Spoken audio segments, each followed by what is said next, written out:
The great chamber of the Galactic Council stretched upward into darkness, its walls lined with seats for representatives from 47 different species. Today, every seat was filled.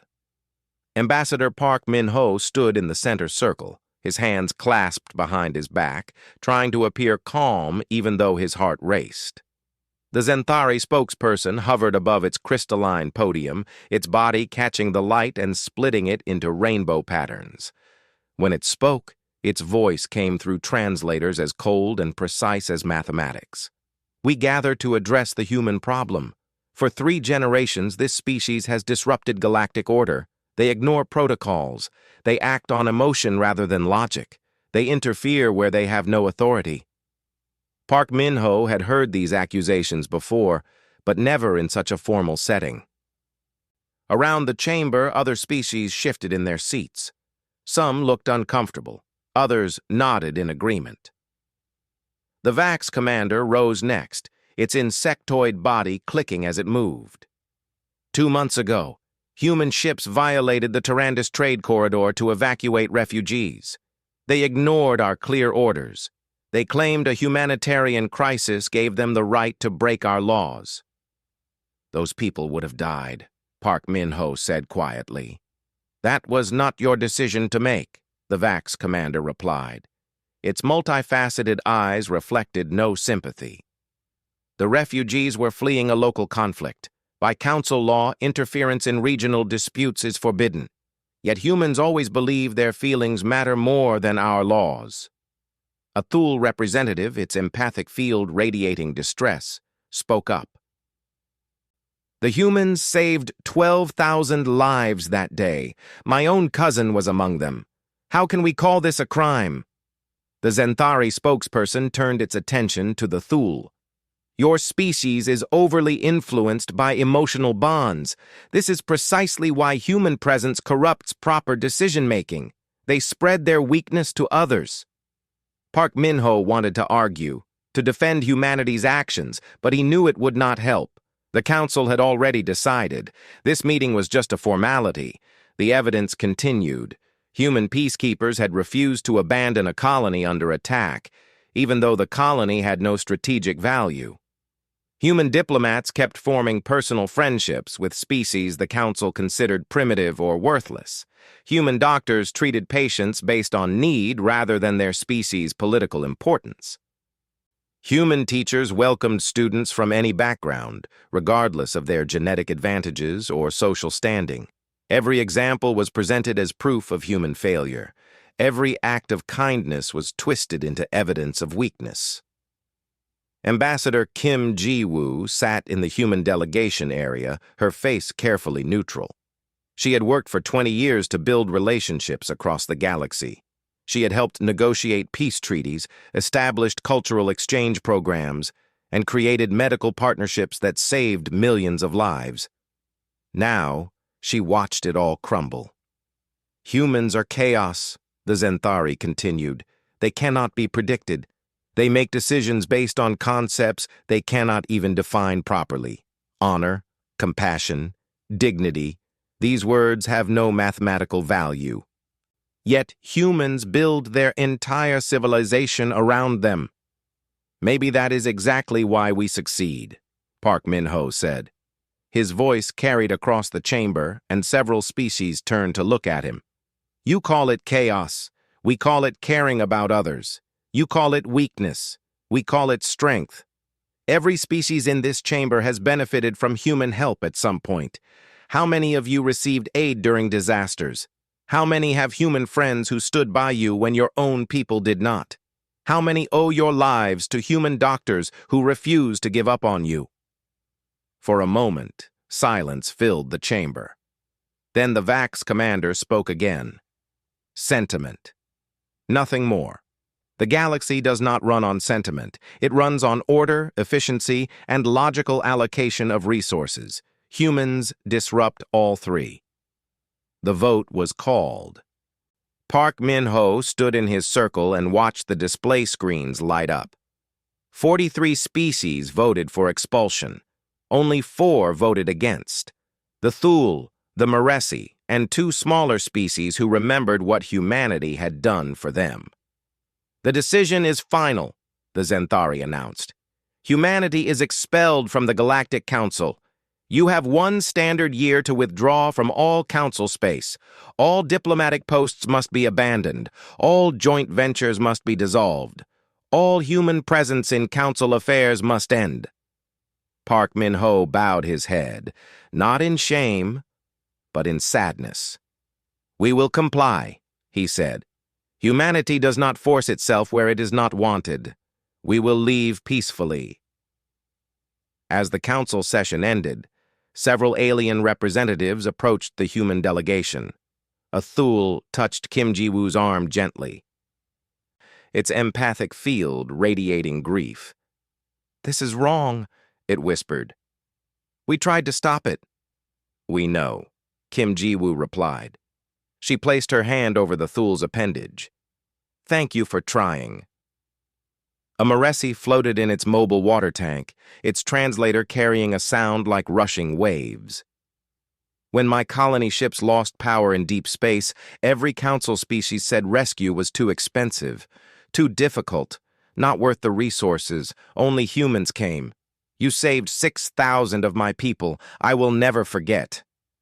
Park Min-ho managed a sad smile. "We did not help you because we expected gratitude. We helped because it was right." Over the following months, humanity began its withdrawal. They closed the medical stations where human doctors had worked alongside alien colleagues to develop new treatments.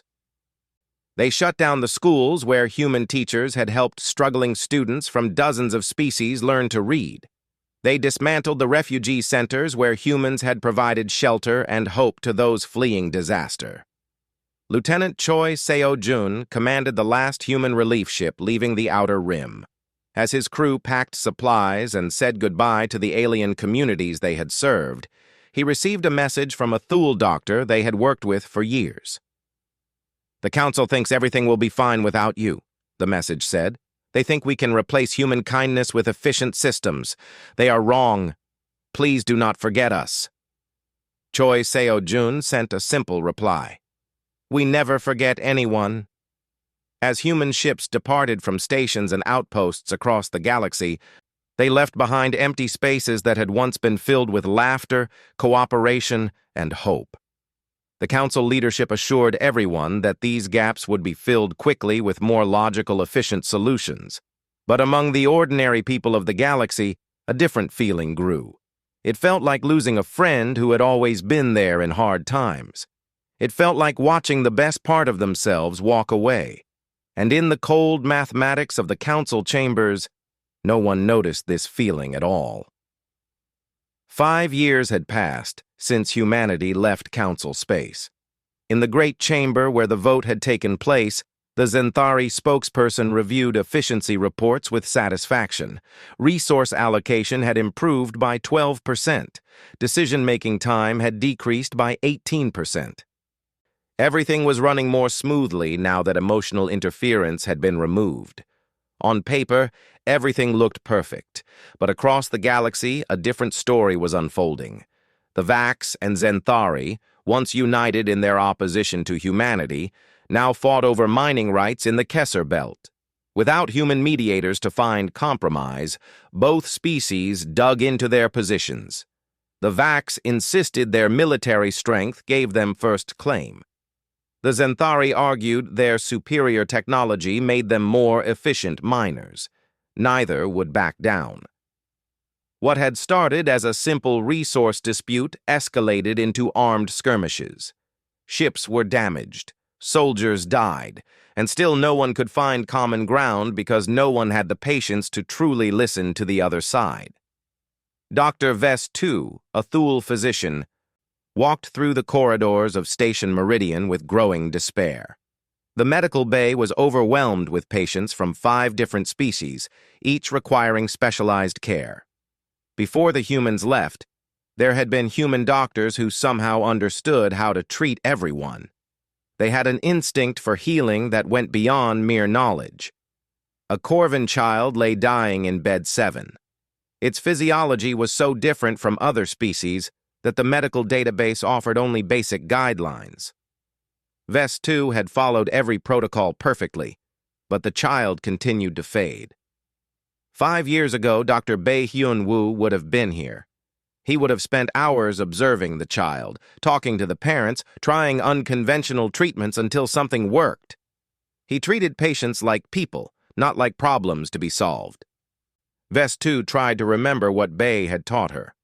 Look beyond the data, feel what the patient needs. But the Thul's empathic abilities did not work well on species so different from her own kind. She needed human intuition, and it was gone. The child died 3 hours later. Vest 2 filed a proper report, noting the time of death and the treatments attempted. Everything was documented correctly. But as she looked at the grieving Corvin parents, she felt a hollow ache. Humans would have stayed with the family. They would have offered comfort, spoken words of kindness, made the unbearable slightly more bearable.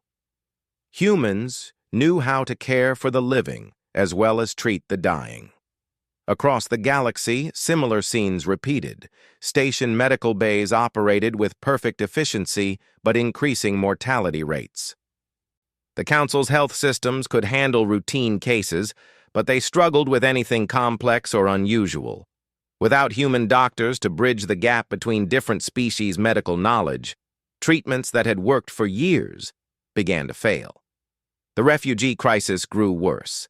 The conflict between the Vax and Zenthari displaced thousands of civilians. Smaller species caught in the crossfire fled their homes with nothing but the belongings they could carry.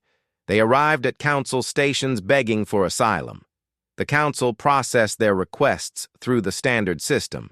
Each refugee was evaluated based on genetic fitness, potential economic contribution, and the cost of supporting them.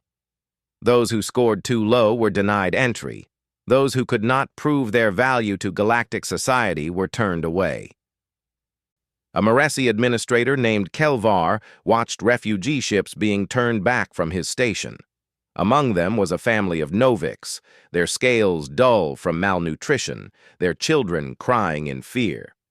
The system had calculated that supporting them would cost more resources than their species typically contributed to the economy. Asylum denied. Kelvar remembered when his own people had been refugees. Their colony ships had lost power in deep space. Every Council species had run the calculations and decided rescue was too expensive. Only humans had come. They had not asked about economic contribution or genetic value. They had simply helped because people needed help. Now Kelvar watched the Novik's family's ship turn away, heading back toward the war zone they had fled. He wanted to override the system, to grant them entry anyway. But he no longer had that authority. Humans had been given discretion to make compassionate choices. Without them, everything followed rigid protocols. That night, Kelvar sent an encrypted message to an old human colleague. "We are losing ourselves," he wrote. "Without you here to remind us what kindness looks like, we are becoming monsters who hide behind mathematics." Lieutenant Choi Seo-jun received the message at the edge of human space. His ship, the Harmony, now patrolled humanity's borders instead of helping those in need across the galaxy. Every day, more messages arrived from former alien friends. They described violence, suffering, and the slow death of the cooperative spirit that had once defined galactic society. Choi Seo-jun brought the messages to his commander, Captain Yoon Da-yoon. She read them in silence, her expression growing darker with each report. "They are tearing themselves apart," Choi Seo-jun said. "Without us there to mediate, every old grudge is resurfacing. Every dispute becomes a conflict because no one knows how to compromise anymore." Yoon Da-eun looked at the star charts showing Council space. Red markers indicated conflicts. Yellow showed areas of tension. There was almost no green left. "They wanted efficiency without emotion," she said quietly. "They are learning that cooperation requires both." Meanwhile, in the deep research stations where the galaxy's greatest minds worked, another crisis was brewing. Scientific collaboration had broken down. Species refused to share data with rivals. Projects that required multiple perspectives stalled because no one trusted each other enough to work together. A Xanthari scientist named Architect Zen Var noticed the trend. Before humans left, they had organized regular symposiums where scientists from all species shared their work openly. Humans had no special scientific advantages, but they had a gift for bringing people together and making them feel safe enough to be honest. Without that human touch, scientific progress slowed. Breakthroughs that required cross-species collaboration became impossible. Each species worked in isolation, protecting their discoveries, and the galaxy's collective knowledge suffered. Zenvar had voted for human expulsion. At the time, it had seemed logical. Humans were inefficient, emotional, and unpredictable. But now, reviewing the declining research output, Zenvar began to wonder if efficiency was not the only measure of value. The council leadership noticed the deterioration, but refused to acknowledge its cause. They issued directives about improving cooperation, increasing efficiency, and following proper protocols. They created new systems and procedures meant to replace what humans had provided naturally. But systems cannot replace empathy. Procedures cannot create trust. And no amount of efficiency can substitute for someone who genuinely cares about your well-being. 10 years after the vote, the galaxy that had expelled humanity was breaking apart. Not through war or disaster, but through the slow erosion of everything that had held it together. The bonds of friendship, the networks of mutual support, the shared belief that different species could work together for common good, all of it was crumbling. And in the cold equations that governed council decisions, this tragedy appeared as nothing more than statistical variation, numbers on a screen that could be optimized with better protocols. No one in the council chambers understood that some things cannot be measured, some strengths cannot be calculated, and some losses cannot be replaced with greater efficiency. But far out in the darkness of space, something ancient was stirring. Something that would teach the council a final terrible lesson about the difference between strength and force, between intelligence and wisdom, between surviving and truly living. The scourge was coming, and the galaxy was not ready. The first reports came from the Outer Rim, where a mining colony had gone silent. The council sent a scout ship to investigate.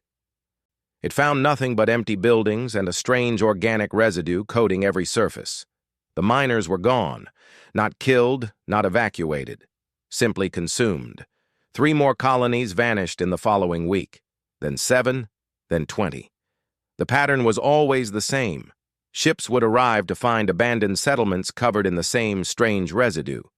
No bodies, no survivors, just silence and the lingering smell of decay. The council's military analysts studied the data and found references in the ancient archives. The scourge, a parasitic hive mind that emerged from deep space every few thousand years. It consumed biological matter, grew stronger with each victim, and spread like a plague across inhabited worlds. In the council chamber, emergency sessions replaced normal proceedings. The Xanthari presented tactical simulations showing how the scourge spread. The Vax mobilized their fleets. Every species prepared for war. "We will meet them with overwhelming force," the Vax commander declared. Its mandibles clicked with confidence. "Our military strength is greater than ever. We will crush this threat." The Xanthari spokesperson agreed. "Logical analysis indicates the scourge follows predictable patterns. We will anticipate their movements and destroy them systematically." But confidence turned to confusion as the battles began. The council fleet engaged the scourge at the Garrison Nebula, bringing enough firepower to destroy a small star system. The battle should have been decisive. Instead, it was a disaster. The scourge absorbed every attack the council threw at it. When the Vax used standard military tactics, the Scourge countered perfectly. When the Zenthari implemented their carefully calculated strategies, the Scourge predicted every move. It was as if the enemy knew exactly what the Council would do before they did it. The fleet retreated in chaos, leaving 3 worlds to be consumed. Architect Zenvar studied the battle recordings in horrified fascination. The Scourge operated as a perfect hive mind, responding to Council tactics with eerie precision. Every logical strategy was countered. Every calculated maneuver was anticipated. It was like fighting an enemy who could read minds. "They predict us," Zenvar reported to the Council. "Our logical approach makes us predictable.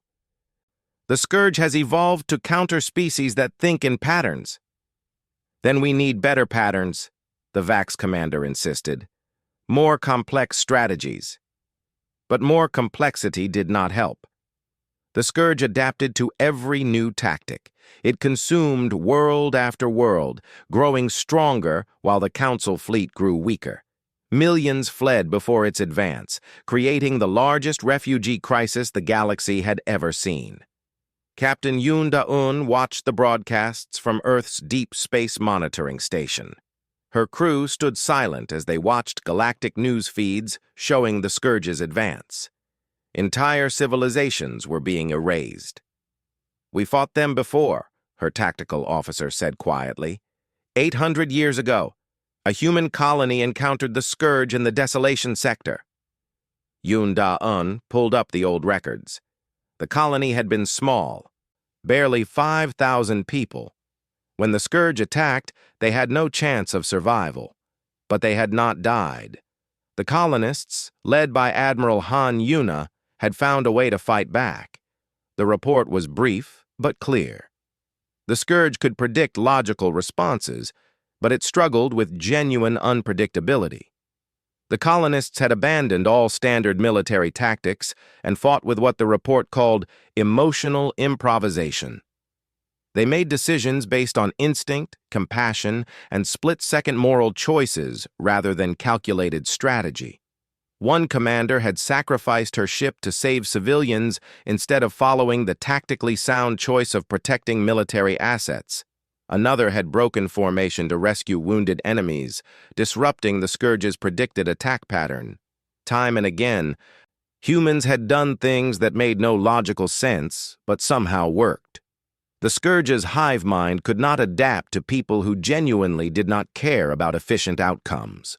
It could not predict species who would choose compassion over victory, sacrifice over survival, moral courage over mathematical optimization. "We beat them by being human," Yoon Da-un said softly, "by doing exactly what the Council expelled us for." Across the galaxy, the situation grew desperate. The Scourge had consumed 1/3 of Council space. Billions of refugees fled before its advance, but there was nowhere safe to go. The Council's own laws prevented most from receiving asylum. Those who did not meet the minimum genetic or economic standards were turned away, left to face the Scourge alone. Dr. Vestu worked in a refugee station near the front lines. Thousands arrived daily, and she could not help most of them. The protocols were clear. Limited resources must go to those most likely to contribute to the war effort. The weak, the old, the genetically disadvantaged. They were classified as low priority. A Novix family stood before her, the same species Kelvar had turned away years before. Their children were malnourished and sick. The medical database said treatment would require resources better spent on soldiers. Vestu remembered Dr. Bae Hyun-woo treating a similar family. He had ignored the protocols and spent 3 days saving a child the system said was not worth saving. Later, that child had grown up to discover a cure for a plague that saved millions. "Humans knew something we forgot," Vestu whispered. "Every life has value beyond what we can measure." She treated the family anyway, breaking protocol for the first time in her career. It was a small act of defiance, a tiny echo of human compassion in a galaxy that had abandoned it. Meanwhile, the Council's military continued to lose ground. Every battle followed the same pattern. The Scourge predicted their moves. Council forces fought with discipline and logic. The Scourge consumed them anyway. Desperate species began to fragment. The Vax blamed the Zenthari for inadequate planning. The Zenthari blamed the Vax for poor execution. Old alliances shattered. New conflicts erupted even as the Scourge advanced. In the chaos, a terrible realization began to spread. The Council had expelled the one species who might be able to help. They had removed humanity because humans were unpredictable, emotional, and illogical. But those exact qualities were what the galaxy needed now. Architect Zenvar reviewed the data over and over, searching for a solution. The Zenthari were the galaxy's greatest strategists. They could calculate outcomes 1,000 moves ahead, yet every calculation led to the same conclusion: defeat. The Scourge could counter logic. It could predict patterns. It could not be beaten by any species that fought the way the Council fought. "We need chaos," Zenvar said to the empty laboratory. "We need emotional unpredictability. We need compassion to disrupt our own patterns. We need everything we expelled humanity for." The words tasted like ash, but they were true. The Council had created a perfect society optimized for efficiency. And that perfection was killing them because the Scourge was optimized to destroy perfectly logical species. As worlds burned and civilizations fell, the truth became undeniable. The galaxy had expelled its greatest defense, and now, with millions dying and countless more fleeing in terror, someone would have to swallow their pride and ask humanity to return. The question was whether humanity would answer. Why should they help the people who had exiled them? Why should they risk their lives for a galaxy that had rejected them? Architect Zenvar prepared to find out. The crystalline being accessed the communication array and set course for human space. It was time to face the species they had wronged and beg for mercy from those they had called weak. The journey would take weeks. Behind Zenvar, the Scourge continued its advance, consuming everything in its path. Time was running out, and the only hope remaining was the very thing the Council had spent a decade trying to prove was worthless: human compassion. The Zenthari delegation arrived at the edge of human space and requested permission to approach Earth. The message was formal and polite, carefully worded to avoid sounding desperate, even though desperation was exactly what had brought them here. President Li Haiwan read the request in her office while morning light filtered through the windows. Outside, Earth continued its peaceful existence, untouched by the war consuming the galaxy. She could refuse the meeting. No one would blame her. The Council had made their choice 10 years ago, and humanity had honored that choice by leaving quietly. But refusing would mean condemning billions to death. Li Haiwan had not become president by making easy choices. "Let them come," she said. 3 days later, architect Zenvar stood in the same chamber where Ambassador Park Min-ho had once faced judgment. But now the positions were reversed. Zenvar was the one seeking help, and humanity held the power to refuse. The Zenthari being remained perfectly still, its crystalline body refracting light into careful patterns. It had rehearsed this meeting 100 times, calculating the most effective words and gestures. But now, facing President Li Haiwan and her advisors, all those calculations felt hollow. "We come seeking military assistance," Zenvar began. "The Scourge threatens all galactic civilization. Our forces alone cannot stop them. We offer trade agreements, technology sharing, and territorial concessions in exchange for human military support." Admiral Kang Soo-min sat beside the president, her hands folded on the table. She was humanity's most decorated military officer, veteran of conflicts the Council had never acknowledged. When she spoke, her voice was calm but cold. "You want our soldiers, our ships, our willingness to die fighting your war. But you do not want what actually makes us effective. We want your military capabilities, Zenvar replied carefully. No, Kang Su-min said. You want us to fight like you do, with logic and discipline and perfect protocols. That will not work. We already know how to defeat the Scourge, but it requires fighting in ways you expelled us for. She activated a holographic display showing the ancient battle records from the Desolation sector. The data played out in 3 dimensions, showing how a small human colony had survived against impossible odds. The Scourge is a hive mind, Kang Su-min explained. It predicts behavior based on logical patterns. Your species think in patterns. You make decisions based on calculations and efficiency. The Scourge has evolved to counter exactly that. Zenvar watched the display with growing understanding.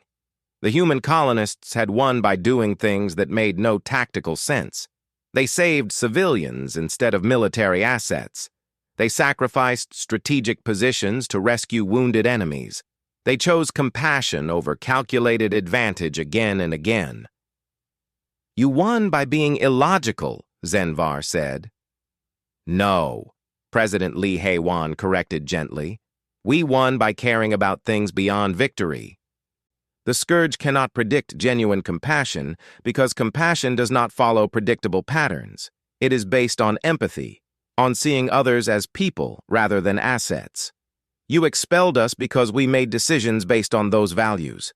Now you need those exact values to survive. The Zenthari being was silent for a long moment. It had come prepared to negotiate terms, to offer compensation, to bargain from a position of logical exchange. But this was not a negotiation.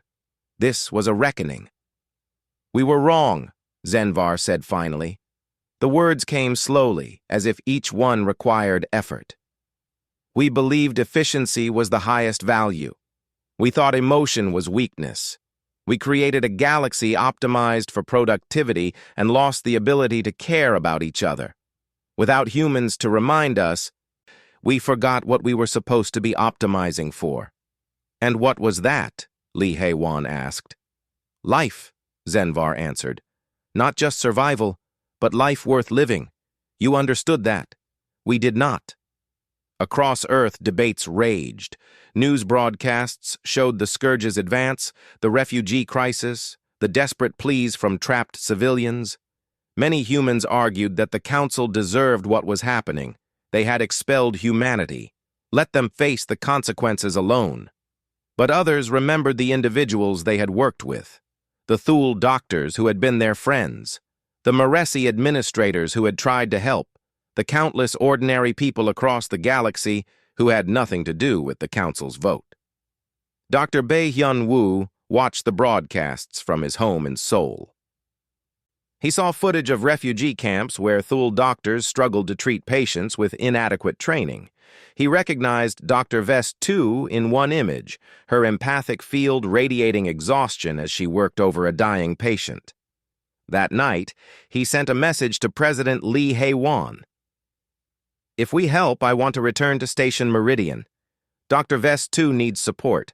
Personal feelings about the Council do not matter when people are dying.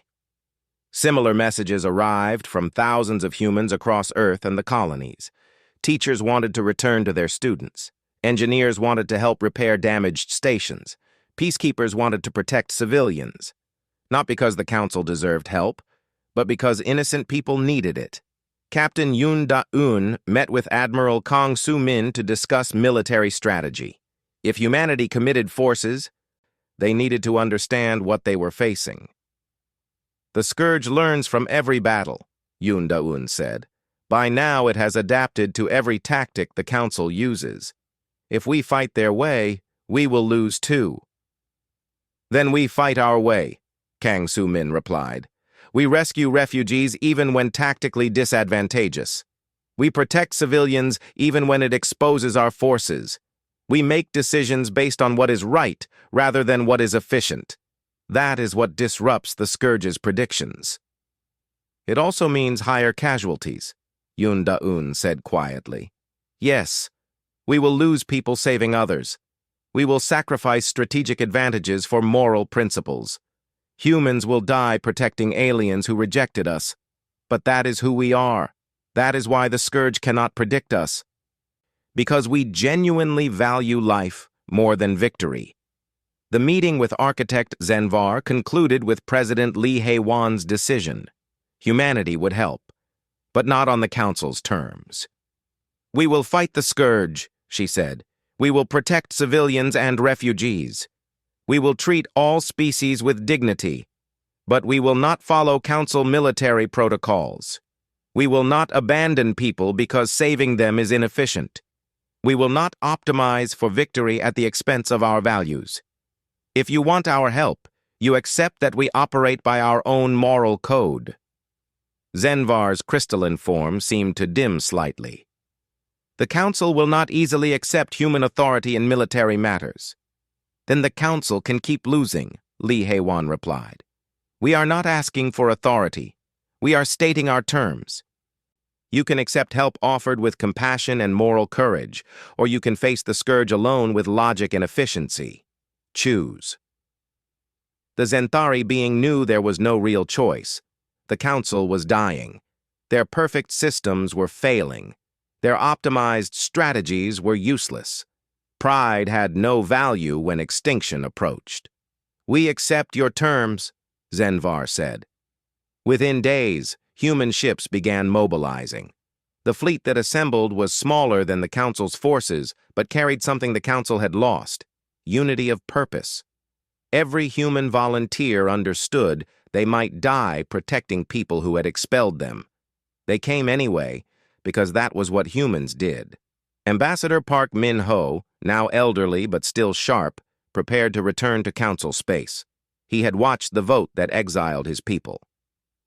Now he would witness their return, not as conquerors or saviors, but as partners choosing to help despite every reason not to. The message went out across all human channels. We return not because the Council deserves our help, but because innocent people need it. We fight not for gratitude or recognition, but because abandoning others to die is not who we are. We are human, and that means something.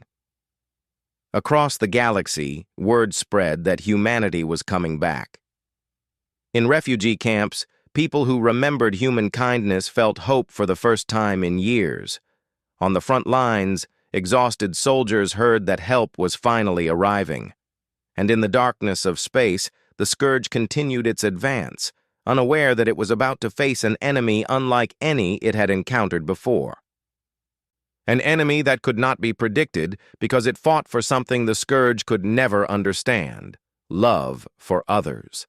The combined fleet gathered at the Tyrannus cluster, where 3 million refugees were trapped between the advancing Scourge and the void of space.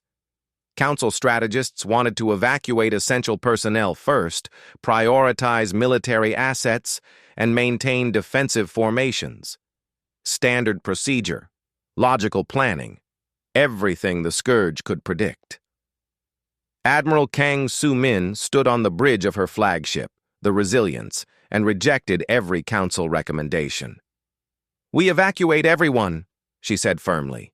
No one gets left behind based on their value to the war effort. We start with the most vulnerable, children, elderly, injured. We save people, not assets. The VAX commander objected through the communication link. That is inefficient. We should prioritize those who can fight or contribute to rebuilding. Efficiency is what got you into this mess, Kang Soo-min replied. We do this the human way, or we do not do it at all. The battle began badly. The Scourge attacked in waves, its hive mind coordinating millions of infected organisms into perfect formations. Council forces engaged with textbook tactics, and the Scourge countered every move. Ships were damaged. Lives were lost. The defensive line began to collapse. Then the human fleet arrived, and everything changed. Captain Yoon Da-yoon commanded the vanguard, her ship the Harmony leading a squadron of vessels toward the refugee station. The Scourge positioned forces to intercept, calculating the most logical response. But Yoon Da-eun did not take the logical path. She diverted her entire squadron to rescue a damaged council transport filled with refugees, exposing her ships to enemy fire. The Scourge's attack pattern faltered. The hive mind had predicted the humans would maintain defensive position. This deviation created a gap in its coordination just for a moment. But a moment was enough. Lieutenant Choi Seo-jun exploited the gap, pushing his frigate through the Scourge lines to reach the station. His shields took heavy damage, but he reached the docking bay and began loading refugees. Not the healthy ones first, not the valuable ones. The children, the elderly, the injured. Everyone the council system would have classified as low priority. On the surface, it made no military sense, but it disrupted everything the Scourge expected. Aboard the Resilience, Admiral Kang Soo-min coordinated the evacuation while simultaneously engaging Scourge forces.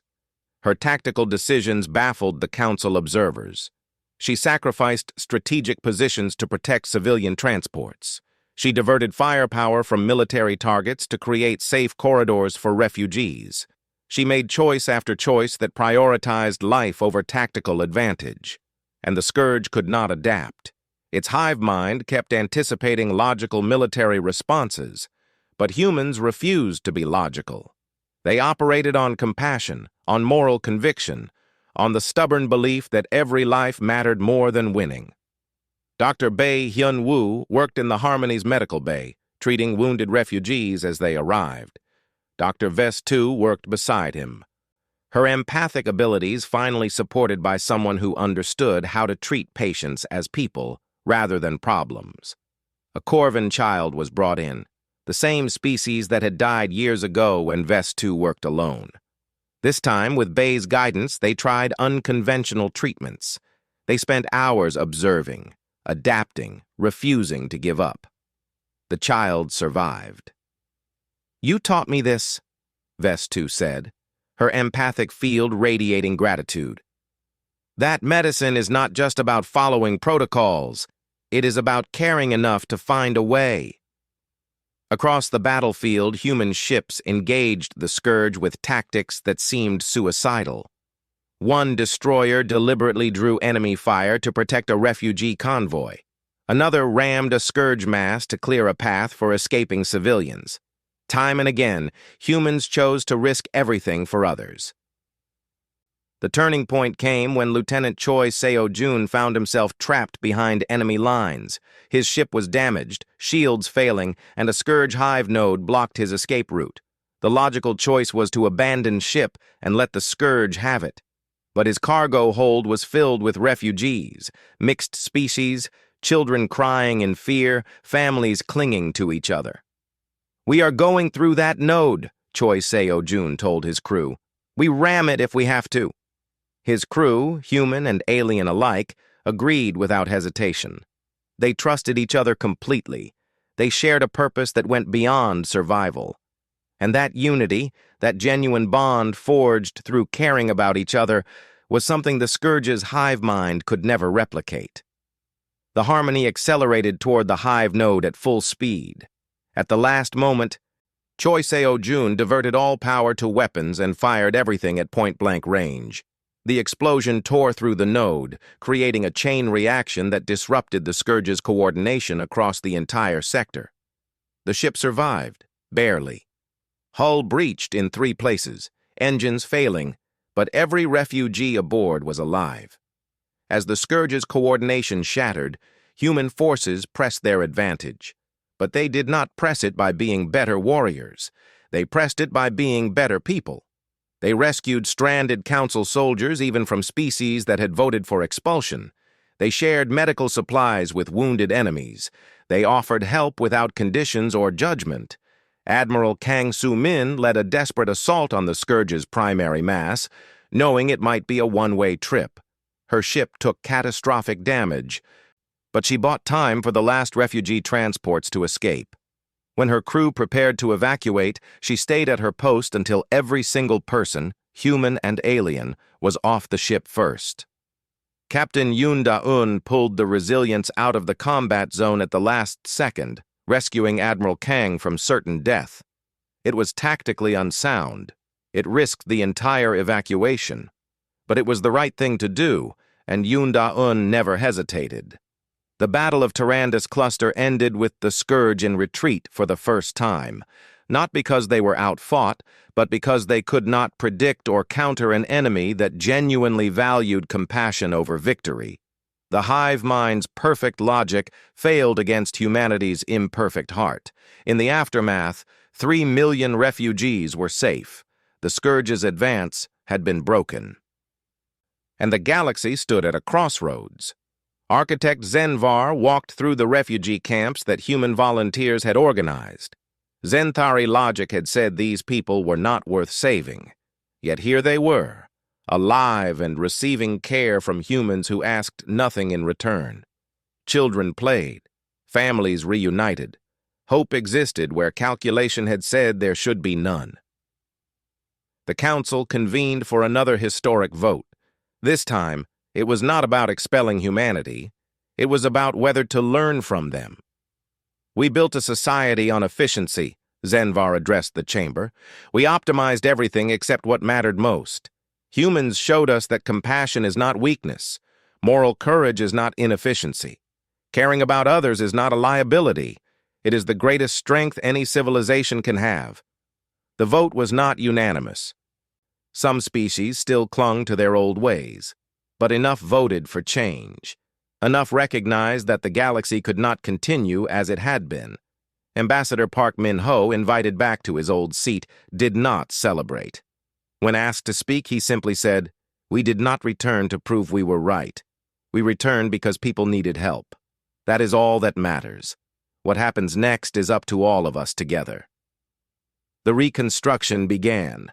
Human doctors worked alongside council physicians, teaching them to see patients as individuals. Human diplomats helped rebuild the cooperative networks that had dissolved. Human teachers returned to their students, who had never forgotten them. But the humans insisted on changes, refugee policies that valued life over efficiency, medical systems that treated need rather than value, diplomatic approaches that sought understanding instead of optimal outcomes. Slowly, painfully, the galaxy began to remember what it had lost.